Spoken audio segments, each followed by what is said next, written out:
Alright guys, I'd like to welcome you to the first lecture here inside of the Adobe 72 Photoshop tools. And we're going to focus on this first tool right up here known as the Move tool. It's the one that looks like an arrow, and then it's kind of got this cross with some arrows on it. And go ahead and select that for me and we'll get started. So as you can see here, I'm just starting out with this photo of this guy here on my screen.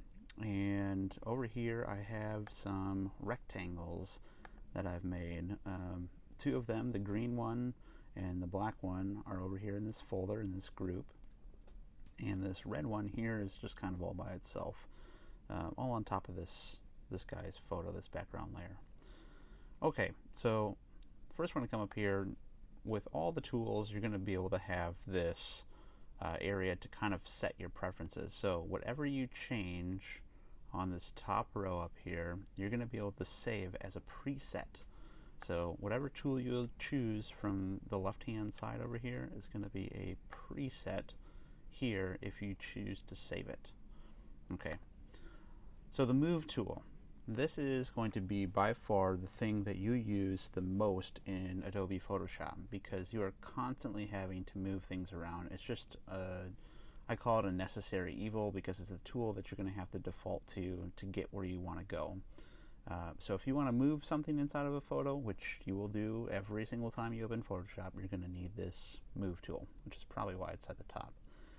So let's take an example here. So this red square here that I kind of made before this lesson, it's located right here. I called it rectangle 3. If I select this over here, then I can move it. I have auto select on. I'll tell you what that's about in a second. If I select this here, I can move it, right? Because it's selected in my layers. But if I come over here and I try to click the green square, it's still moving the red square no matter where I move on the screen. That's because it's selected over here. This little button over here is really important and can either be your best friend or your worst nightmare. So if you select this, this is what it does. It recognizes what layer you're on and you can start moving. But did you see what happened here? I have this set so that these two layers are in a group, and it's moving both of them at the same time. That's because of this little thing right over here, this drop down menu called the group or layer option. I'm going to choose layer, and you'll see that it kind of differentiates between the group and the layer now. Now I don't have anything selected over here, even though it says that I have a group selected. It doesn't matter. I can come over here and say I want to move the green layer, I want to move the black layer, I want to move the red layer, and you'll see it highlight. So watch, green, black, red, green, black, red. That's because I have this auto select turned on in layer. If I turn auto select off, look, it's only gonna, doesn't matter where I click, it's only doing what I've selected over here. So this can be your worst friend, or your best friend, or your worst nightmare.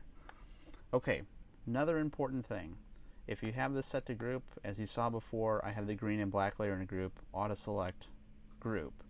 Now it doesn't matter where I click on the screen, I can select the green and black layer. Pretty cool, right?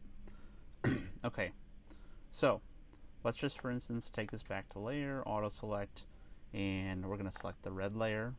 As you can see, it shows the red layer over here for rectangle 3. And this is pretty nifty, because if you're not used to transforming objects that you have or parts of photos, you're probably going in through edit and transform and choosing one of these options to transform these things. But all you have to do is hit this transform controls. And now watch this. With my Move tool, I can hover over the corners and see how it gives me a bendy arrow. Look at this. I click and hold, and now I can rotate. And notice that the tooltip there tells me exactly the degree that I've changed the object. So it's changed at -51.3 degrees. And watch it. See, it's live. It's moving with me. So now it's 24.7 degrees past my original position. So that's pretty cool. I'm going to go ahead and Command Z this on a Mac and just take it back to the original position.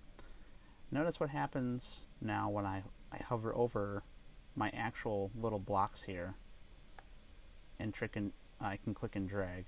I can make it bigger diagonally. I can make it longer, shorter, skinnier, wider, whatever I want. Now this is important. As I hold over one of these things, and let's say I click and held right here on this this corner, and then I hold my shift button and drag, it's going to constrain my proportions. So it will keep the proportion of my object the exact same.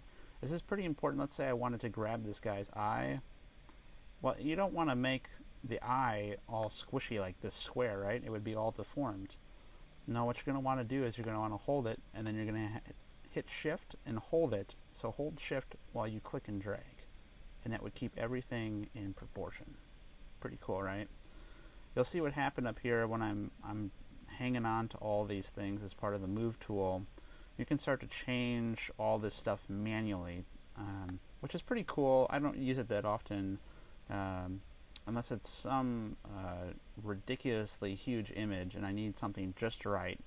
Things with straight lines tend to give you a lot of problems. So you can type in the values of what you need. So let's say I wanted a 34.5 angle, right? You can see that it did that. Or let's say I wanted a 56. See how it's doing it?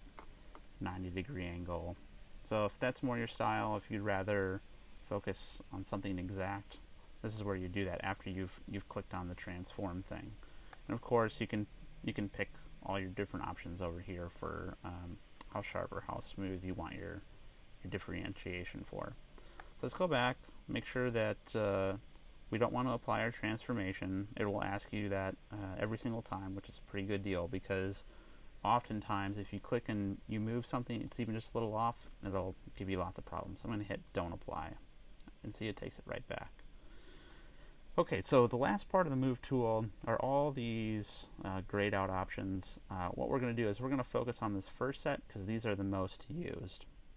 So I'm going to go ahead and I'm going to click all three of my layers. I'm sorry, all two of my grouped layers. So now I have my black and green layer, and you see it ungrayed these options, and these are what are called align options. Now watch what happens here. This is the align to top edges, and you see what it did? It aligned to the topmost edge, so it happened to be that green block that was the highest edge. So you watch, I can move this green one down, and here's the black one. I'm going to go ahead and select both of them, do the same thing, align to top edges. So what it'll do is it'll align to the furthest edge possible for all these. Then you have align vertical layers. You see how it stuck both of them at their center line. And then you can go ahead and do this one, which is align bottom layers, or bottom edges, and then you can do align left edges, you can do centered, you can do align right.